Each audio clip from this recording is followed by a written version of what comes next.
Hey everyone, just finishing up, or I should say starting up.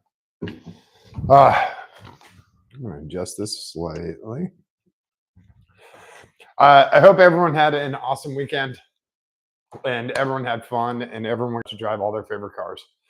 Uh, had a absolute blast with the Viper people. it was a very long weekend because of mainly because of the weather. Excuse me. Hopefully you guys didn't hear that. Uh, it was just it was kind of spotty rain shower, so it was difficult to plan long drives. And I'm still burping. Well, that was my fault for chugging that. So, uh, drove up. Or the plan was to drive up on Tuesday and do fun drives on Wednesday and Thursday, and then the Viper group drives on Friday, Saturday, whatever we want to do on Sunday, and then drive back. Now, for me here in Florida, it's no longer an 8 hour journey, it's a 12-hour trip. So I left Tuesday morning at 4 a.m. and I had the Viper all packed up, and Scott was very nice to let me borrow his trailer. So loaded up, left out of here. Super easy traffic. I was going to meet some Florida people at the 75 and 10 interchange, and we would kind of convoy up to Gatlinburg. And that kind of worked out. There was a miscommunication, and then uh, one of the people was like, "No, I'm not going that way. I'm going to go up around through Georgia and I-95 through South Carolina and cut across North Carolina." And we're like, "Oh, okay." And then another person was coming up from Alabama, and they're like, "I'm just going to drive straight from Alabama." So we're like, "Okay, go ahead." And so it ended up. With just a few of us going north on 75, and you it's literally a straight shot. You take 75 up to 40, and then you cut back down to uh Sevierville and Pigeon Forge and Gatlinburg. So it's a very simple drive. It's not very complex. Now Waze, of course, and Google Maps and Apple Map, all of them try and take you on the shortest route. What they don't realize is you're a 6,000 pound truck with 5,000 pounds worth of trailer and car, and you don't really want to go through super twisty mountain roads, even though it's going to save you 18 minutes. So they think you are in a Chevy Cruze, and you're not. So you have to make those adjustments for GPS. AI is getting a lot better, and hopefully, navigation systems like that will, in the future, allow you to put in what type of vehicle you have. I have just a car. I have a truck and trailer. I have a semi. I have uh, a boat. I have a jet ski. Whatever it is, they'll allow you to do that so they can take the appropriate route for you. It's very funny because they think everyone drives the exact same thing. They all think you're on a, you know, CBR 600, and you're actually not. So we head up, and it was a very nice, clear, nice morning. We stopped off at a McDonald's, and this is the one side about doing trips like this is I eat just crap food. It's just not good for me, and it's actually not good for anyone. But it does taste good, and it's convenient, and all of that. So that's the downside. But got a couple of sausage McMuffins, and then we took off again and cleared Atlanta, which was really nice because we hit Atlanta sort of after rush hour, and it was kind of after lunch hour. So Atlanta traffic was not that bad, even cruising through downtown. And it's really nice because I-75 takes you literally right through downtown Atlanta. And I will tell you this from doing my other drives here: downtown Atlanta at night, cruising through there when it's very low traffic, it's stunning. It's awesome. It should be a movie set. So got through Atlanta. Very odd situation coming through there. there was a one of the traffic signs said disabled vehicle in the center lane. The problem is there's 6 lanes. So which one is the center lane? So I guessed that it was the center lane for the big split that was coming up. So there's, 4 lanes here and 2 lanes here. So I guessed it was the center lane here. So I was 1 lane over. And I could not have picked the center lane more. So I could, oh, thumbs down. What's the thumbs down for? Anyway, I could not pick the wronger lane. And you're just doing it's very when you're towing, you're doing very normal speeds. You're not trying to go like hell.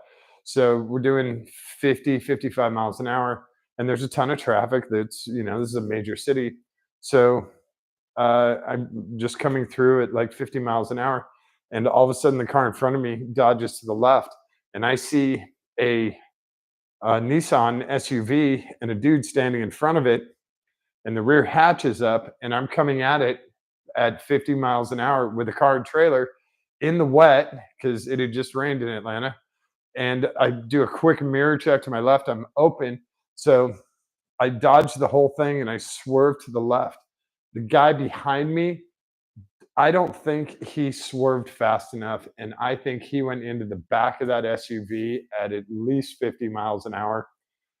I didn't, by the time I got through the turn and through the incident, I couldn't see anything behind me. So I don't know what happened, but I don't think, I mean, that was a really, really bad spot to break down. And I, if I was that person, I would not be anywhere near that vehicle. So I don't know why he was standing out there, calling AAA or whatever. You got to get over to the side of the road because your car is going to get demolished. If it's not me, it's going to be a semi. It's going to be a box truck. It's going to be someone finishing a TikTok. It's going to be something. As drivers, we are inherently stupid. Our IQ goes very, very low once we get behind the wheel. So you have to, remember that when you get out of the vehicle. And he didn't. So I don't know what happened. But we get to Atlanta and then the rain comes and it's really harsh. It's a lot of rain and it's part of this cycle or cyclic activity. It's coming up through Atlanta or below Atlanta and then over and around through North Carolina and Tennessee. So as we're driving north, it's sort of following us and it followed us all the way along I-40. But we cleared Atlanta and we're just outside this little town called Redbud. And there's a couple of humps in the hills, and this is all concrete, it's not pavement. And the road has a couple of humps in it. And for some reason, we got switched, and I was in front, and Angel was behind me in the TRX and towing his Calvo, and then Haley was in her Viper um, behind Angel, or actually beside him. And we came over one of these humps, and I had already gone up over the hump, and Angel calls me, and he goes, "Haley wiped out." Haley wiped out. I was like, "Okay, I'm turning around," and I took the next exit, which was I crested the hill again. There's 2 more cars on the right side. It was like a Toyota Camry and an F-150, and they had spun out. They had hydroplaned, and they had crashed into each other, and there was a state trooper there and the tow truck, and there was a big mess, so I had to kind of pull over and then go on the exit, come back around, and I came back around, and uh, there was just a ton of water. I mean, wipers were on high. This was a big rainstorm. Uh, Came back over the hills. I saw Angel and Haley there. She was okay, and he was with her. He was parked on the far side. Her car was in the median, facing the wrong way. So I took the next exit, spun around, and I pulled up just kind of parallel to where Haley's car was, and cleared traffic and got over to them. And it's just pouring rain. Haley's completely stroked out. She's in shock from everything that happened. And she goes and gets in my truck and just tries to stay dry. Angel and I are trying to figure out what to do with the car. We're like, "Hey, does it start? Does it run and drive?" And we look at the damage on the car. Just the front fascia had pulled out. When the car spun around, it hydroplaned at like 50 miles an hour. We weren't going that fast. We weren't hammering at all. But the way this little valley was, all the runoff was coming down towards this, and there wasn't enough drainage for that amount of water. So there were huge, like a little river that you had to fjord in order to clear that hump. And it was the same thing on the other side, and that's why those other cars hydroplaned. So just a really bad section of road, and it was concrete. So it was really rough. So you bounce the car a little bit, and then you just hydroplane, and she just spun out. She went into the median, she's facing the wrong way. And all this runoff is coming down through the median, and Haley's in the car. By this time, Georgia State Trooper, he was coming up to check on the other accident. He saw us, came up, and was really cool and kind of blocked off the inside median so we could figure out what to do with the car. And I told the trooper, I go, look, I have a tow rope in my rig. Just let me unhook my trailer. I'll yank this thing out of there. Angel tried the car. It started. Obviously, wasn't going to go anywhere in the super wet grass. The water was up to the lug nuts in the Viper. That's how much water was running off. And if you saw my post on Facebook and Instagram about scuba diving in a Georgia swamp, here's where it comes in. So I back the truck up and get the tow rope out, and Angel can't reach the tow hook underneath the back of the Viper. His arms aren't long enough, and it's just a physical thing. He can't. Haley's in the truck. She's not doing anything. The Georgia State Trooper is dressed to the nines. He's obviously going to a gala in a few minutes. So he's not getting underneath the car. So now it comes on to me, and I'm like, all right, screw it. And I put the hook in my left hand. I look and see where I think the tow hook is. And I hold my breath and go underneath the car, feel around, get it hooked, and then come back out. That's how much water was there. Let's say, who's here? Hey, Brian. So I get the car hooked up, we hook it up to the truck, and it's a slow pull because it's kind of a steep median. We just kept it on the grade and pulled it back onto the pavement and pulled it back onto the pavement. Figured out that we got the car turned around. Then we figured out that if we just loosened a few of the front fascia bolts, we could pop the front fascia in place, tighten those up. And that's exactly what we did. And the car ran and drove. Haley drove the TRX and the Calvo, and Angel got in Haley's car and drove it. Now, the only problem was the under tray, when the fascia had pulled out, the under tray had fallen down.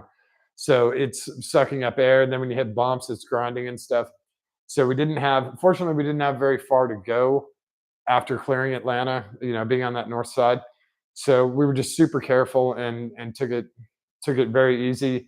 Angel and Haley were taking the Calvo car to Alan and Kim's, and then I was just going straight to Gatlinburg. So when they tore off, they called me and said, hey, the car's here, we're okay. We're going to put Haley's car on the trailer, and we're just going to drive my Calvo all weekend. Great. Nice backup plan. That works really good. I know Haley was really, really looking forward to driving her car, but these things happen. And fortunately, we had the people and the equipment. And, if we had called a tow truck, it would have been an hour before they got there. So it was a lot easier to just unhook my truck, hook up a tow rope, then hook my truck back up. It took maybe 10 minutes. And Georgia State Police, thank you guys very much. You guys were awesome. I don't know the trooper's name. We weren't there long enough to get names. He was very professional and really nice. No tickets or anything like that. Just, filed a report for insurance and get a new front fascia and maybe a new lower tray. The car was actually fine. Needed a bunch of grass cleaned out of it because it was, elbow deep in grass, but the car was actually okay. Pretty tough customer considering a spin out at 50 miles an hour into a swamp. Did pretty good. So that's part of the reason it took so long.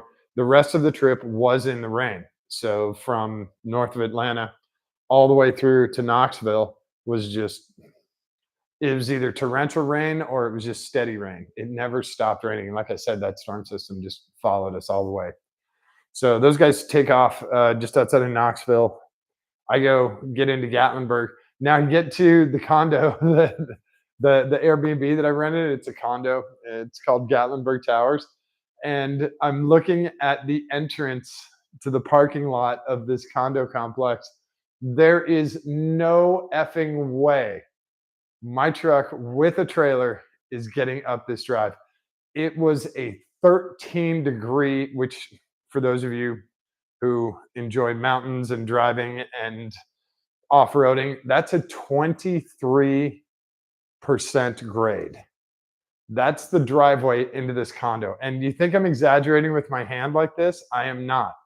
It's a 23% grade. 25%? Yeah. So it's very, very steep. And it's maybe a lane and a half. So there's no coming in at an angle or anything like that. There is no way I'm getting up there. Not with the truck and trailer. And no, it's not going to happen. So I'm trying to figure out how to get the car unloaded and then back to the parking spot. I'm going to unload the Grom too. And it's just, it was a mess. And this is almost 10 o'clock at night. So I eventually, I just turned on my hazards and I just unloaded the car in the street. Screw it. Got the Grom out. Now getting the car up, I did take it in an angle, but it did scrape. And then the next day I figured out there is a back way. It's very bizarre. The condo complex in front of it, actually their parking lot, their parking areas connect on the back side of this condo and you can go all the way around. So I didn't find that out until the next day. But unloaded the car, got a ride back to the condo, and then went to this great. Uh, it was really the only place that was open. It's called the American. I think it's called the American Diner, and it's in Pigeon Forge, and it was really cool. It was great food. They had candied bacon, which, like I said, I eat crap food on these trips, but candied bacon, come on, you guys. It's so good. It is so good. So uh, that was the first day. The second day, we had the same kind of thing with trying to figure out what to do in between bouts of rain because it would rain for 20 minutes, then it'd be dry for an hour, then it would rain for half an hour, then it'd be dry for an hour. So it's hard to go up foothills and go to the Dragon and go to Cherahalla or go to Fontana or whatever because you have a lot of weather that you're going to be fighting. So that was kind of difficult, but we made the most of it. We found some other friends in town and went out to dinner. Had a great dinner at Loco Burro. If you guys go to Gatlinburg, go to Loco Burro. It's a Mexican restaurant, and they have these big, huge burritos. And if I hadn't eaten earlier in the day, I would have done the 5-pound burrito challenge, and I would have won it, no problem. So next time, you guys remind me about the 5-pound burrito challenge. I'll do it. So went to dinner there and waited for drives. I was really hoping to get more Grom time in, but I didn't. The next day I woke up and there was a card. My Grom was parked next to the Viper in the parking lot. Oh, and also a ton of bears, just a shitload of bears, especially up by my condo. There's a mom with 4 babies. There was a dad, and there was an adolescent. And that's what I saw over 5 days. It was amazing amount of bears. And the other funny part is people are like, "Oh, they're so cute and cuddly." No, they're not. They look it. We all have teddy bears when we're kids. They want food. You are human McNugget. Just remember that. You are not you're not a cuddle buddy. You are food. Just whenever you see a bear, think of it that way. They have enough friends. They don't have enough food, and you are food for them. So distance is a good thing. So just a ton of bears. There was one downtown across from the Greystone, and the police were called because there's a big trolley stop there where a bunch of people wait for the trolley that cruises around Gatlinburg and Pigeon Forge. And the bear had come down. He had actually come up from the creek that's across the street, came across the street and went over towards Ripley's Aquarium and saw the people. And he was like, oh crap. And then the cops show up and he climbed straight up the tree. The cops were like, get out of the tree. And the bear's like, this is my tree. So that was kind of interesting. But yeah, there's black bears all over there. And when you watch them like in the forest, they're just kind of lumbering around. Do not be fooled. They're just like gators, they're just like most predators. They lumber around and save their energy until they need it. They want to do 30 miles an hour, they're going to get you. They will. They can turn on turbo very quickly. So please be careful with that stuff. Please. God. Um, the yeah, so the next day was watching bears and bear cubs and mom like wrangle, you know, herd little bear cubs around. And they're disgustingly cute. They're very funny, they're playful with each other and with mom. But nope, that family can go enjoy family time. I'll watch them from a distance. We had one come up to the Greystone. My friend Chad was washing his car and didn't see the bear coming up behind him. And a couple of people were like, Chad Bear, Chad Bear, Chad Bear. And you just heard that a few times and you're like, what? And you look over and there's a bear that had come up from the creek and was seeing what everyone was doing. They're very curious and they're always looking for food. So, yeah, you got to be definitely be bear aware when you're up there. Definitely. Um, let's see. Oh, there's a bunch of comments that popped up. All these pop up like six at a time. Yeah, yeah. Hey, Liz. Hey, Brian. So that was the other thing. Liz got there. I think you have to remind me. I think Liz got there on Thursday and started taking pictures and didn't stop taking pictures until she got back in Ohio on Sunday. So Liz took 33, I think she said 3,300 plus pictures and videos in 3.5 days. Not bad. So if you were at the event, the odds of her having a picture of your car, really good. Mm.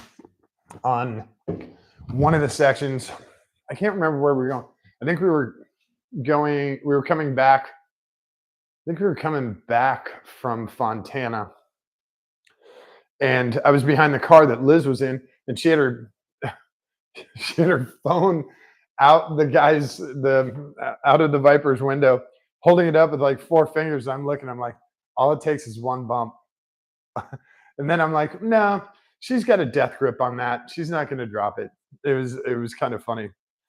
Um Tons of pictures. She's posted a whole bunch on Facebook and Instagram if you're friends with her. Uh hopefully there's a professional site coming where she can upload all this stuff and you guys can go and pick and choose the kick-ass high-res pics you want. She posted a clip, I think it was today, maybe it was yesterday, about with Angels TRX, which was really cool. A lot of cool nighttime shots and edited really cool. So definitely something to check out. I haven't seen any of the pictures. I've only seen a couple of them, and they look great. So I'm excited to see the rest of them. The videos, I'm sure, will be really cool. But yeah, she didn't stop taking pictures all weekend. The So Thursday night it was all done, and then Friday we had a lot more rain. So Kim, the event organizer, called the drive and said we're not doing drives today just because it's going to rain for an hour and then sunny for 10 minutes and then rain for an hour. So those drives got canceled, but we just kind of made the most of it. We um, went to one of the mountain coaster things where you ride the coasters down the sleds, and that was really fun. Um, we had 6 or 8 of us that went and did that, and that was pretty cool. I've never seen anyone so excited to ride a mountain coaster as Kyle's wife, Rebecca. She was super jazzed, and she was pissed that it didn't go faster. It was really fun. So that was kind of fun, and uh, what else did we do on Friday? There was we did something else on Friday, and like I said, I'm trying to remember all of this stuff. I wrote it down earlier. I was like, oh no, I'll remember it, so I didn't bring my notes out here. Sorry. Saturday was a very early morning. We had no Friday. We did Thursday. Did we do Thursday Mountain Coaster, and then Friday we did a drive? Maybe. I think we drove on Friday. I think we went out really early, like 7, and we almost finished Foothills before the rain came, and it was super heavy rain on the way back. But we got some really great pictures. Yeah, it was Friday. So yeah, Thursday was Mountain Coaster. Friday was we were trying to ninja up there before the storms came, and there were probably 6 or 8 of us that kind of hauled ass up there, up through Foothills. But you could just watch it as you're going up Foothills Parkway. It gets darker and darker and darker and darker, and you're just like, "Oh shit, I got to turn around." So the weather kind of comes in parallel to the road, or in the same line as the road. So it's good to get the hell out of there when you see that gray getting dark gray and then charcoal. Yeah, and so yeah, we booked back, and then I don't remember what else we did. I probably crashed out. I was super tired, so I think we crashed out, and then we went to dinner. And uh, God, where the hell did we go to dinner on Friday night? Oh no, Friday night was the club dinner, which I didn't go to. I didn't get a ticket for that. And then uh, where the hell did we go to dinner? Oh no, did we go to dinner at Taco House? I don't remember. Maybe that was Saturday night. I can't remember. Anyway, went to dinner. Saturday, got an early morning. We had wheels up at 7:30 instead of 7, and that worked out really well. Absolutely, Saturday was a perfect day of driving, except for the roads were still a little moist, but it was a fantastic day of driving. The Batshit Crazy group took off at 7:30. Everyone else took off at 8. We saw them. We passed each other a couple of times on different roads. Had an absolutely great time. Got some amazing pictures on Saturday up at Fontana Dam, and on Foothills Parkway. We got some really really great pictures. Got some great pictures on Friday on Foothills Parkway. One of my favorite. It's not really a pull off, but it has kind of a big breakdown lane, and it's what you really need there is a drone shot. You need it to come up from the side of the mountain and see the cars on the road, and then keep going up. That's what you really need. But or a big huge boom that comes around. It would be cool, but it works nice. The pictures that I got on my phone were really nice. So Foothills again, just still the best road in the U.S. It's perfectly maintained. It's clear when it's that early in the morning. There's no hogs getting cranked.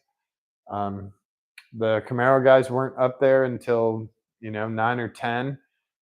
They had some natty light to wear off, and then yeah, it stayed relatively quick all day on Saturday. Didn't have a lot of downtime. Um, and then cruised back Saturday. I think Saturday night we went to dinner at Taco House. I think that was a new place in Pigeon Forge, and it was really good. Um, so yeah, amazing day driving on Saturday, and then Sunday. The original plan was to leave at 8, but wheels up at 9. We knew that was going to happen, and that did. That happened exactly like that. And Angel was going to drive the Calvo, who he'd been having problems with all weekend. Huge fueling issues. And unfortunately, Antonio Calvo was not responding to emails or texts or anything.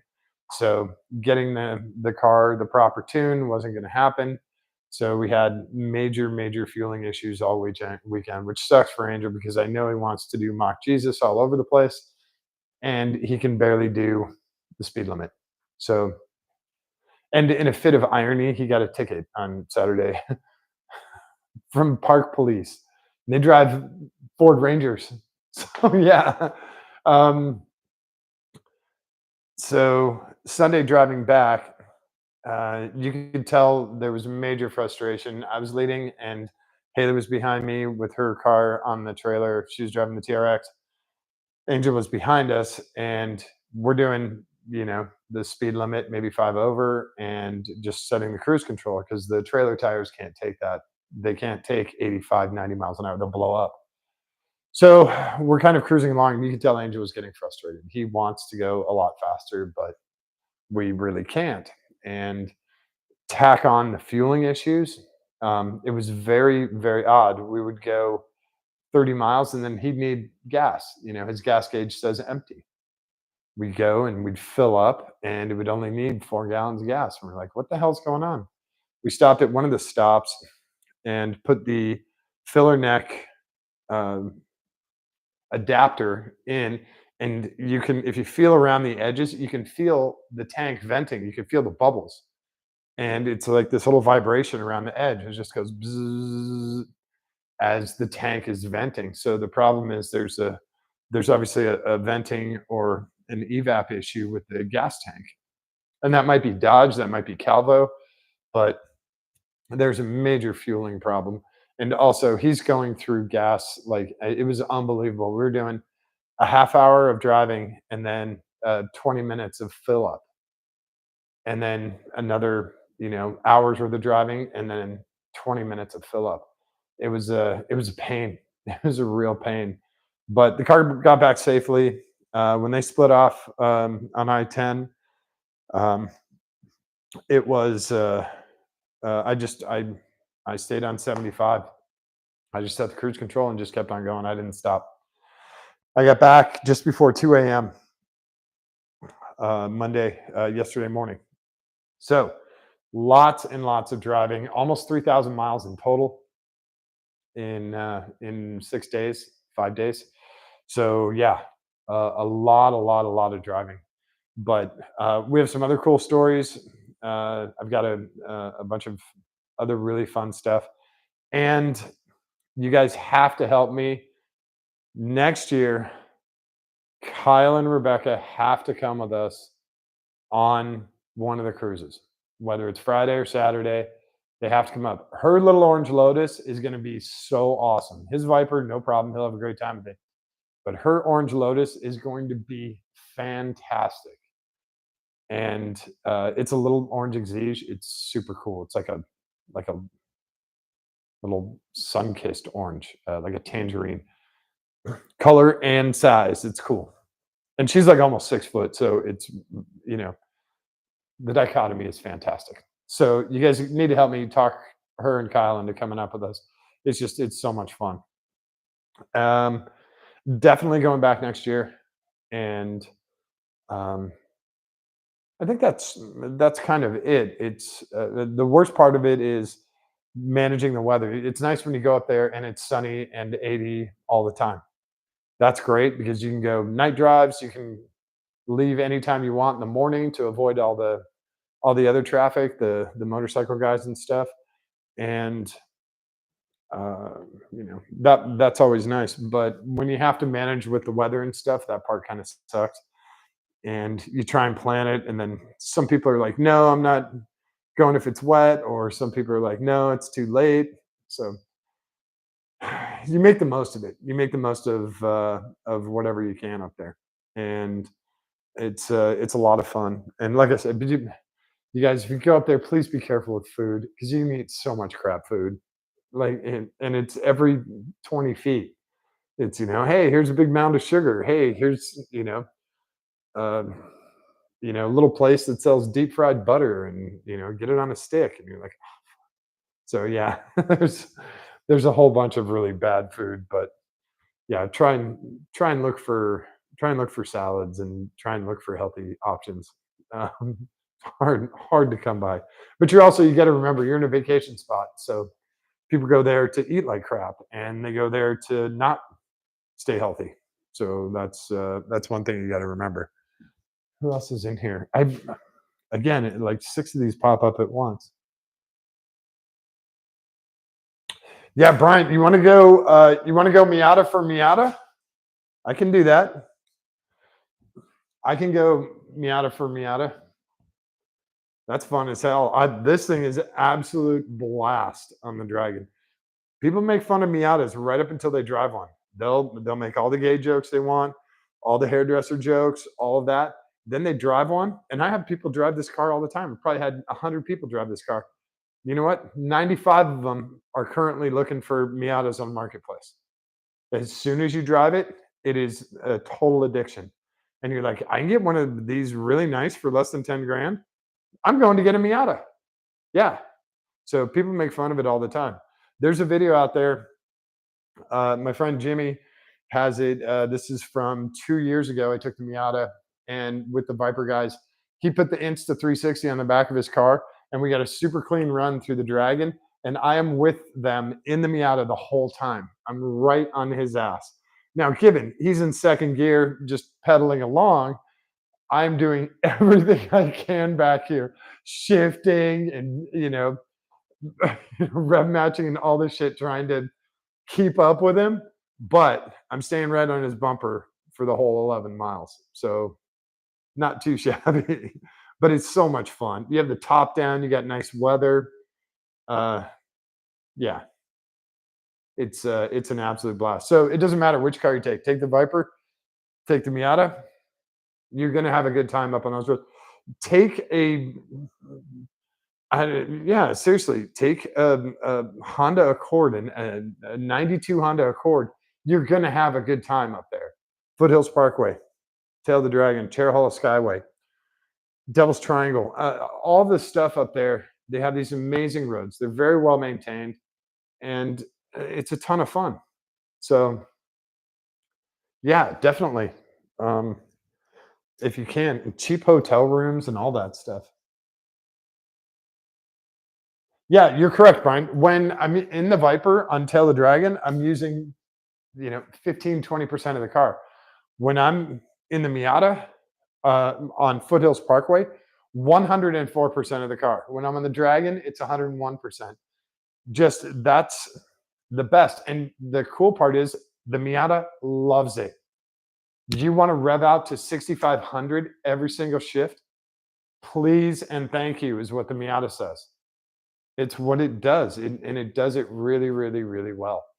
Um, oh, I burned up a clutch in it. Oh no, $86. Okay. Parts are everywhere. Tires are cheap. Brakes are cheap. It's fun. It's a really fun car. Plus, I can reach all the way across it when I clean it. So that's fun. Yeah, they're a great car. But yeah, anything you take up there, I think you can have a good time in if you do it right. Take a Mercedes Benz estate wagon. You're gonna have a good time. Make sure it's a diesel. You're gonna have a good time. It's that's how nice the roads are up there. And if you don't want to do, you know, Mach 2.2, that's fine because the views are incredible too. So if you pull over and get some cool shots of your car and get some cool shots of the valley, I took some shots of the valley. Beautiful, absolutely beautiful. So yeah, um, it's a good time. The people are always very nice down there.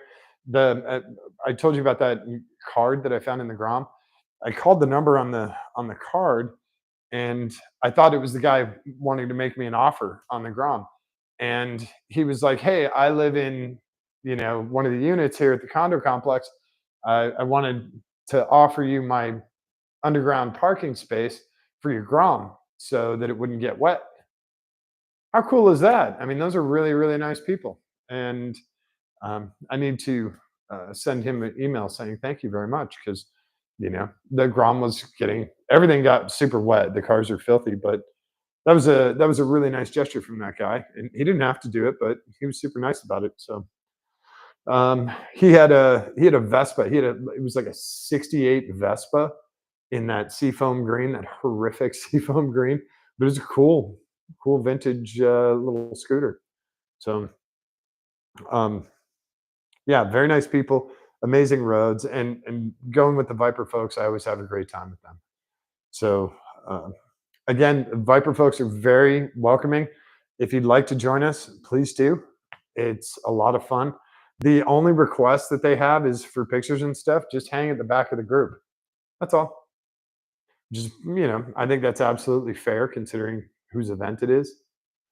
Um, but yeah, they're very accommodating. They're very nice people. They're from all over the country, so a lot of good times. I think there were, there's some. I think the total count was 76 cars, 74 cars this year, which is not bad. Not bad. Um, yeah, because there's a major Viper event called NVE, which is next month. That's in July. So I think a lot of people were picking one. They were either going to do Tail of the Dragon or do NVE. I think a lot of people picked NVE. So we'll see how it goes. If you guys have any questions about the drive or any of the cars or anything like that, God, this thing is just absolutely filthy. Takes 10 seconds of rain, right?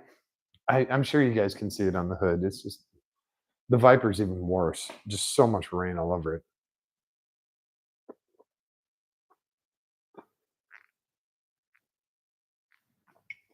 So, uh, yeah, if you guys have any questions about the cars or the drives or anything else like that, please let me know. I'm happy to answer whatever questions I can. And just to prep you, you guys can't see it, but if I open this door, maybe I don't think you guys can see it because I think it's too far back. Open that door. Nope, you guys can't see it. Sorry. The limo's right there.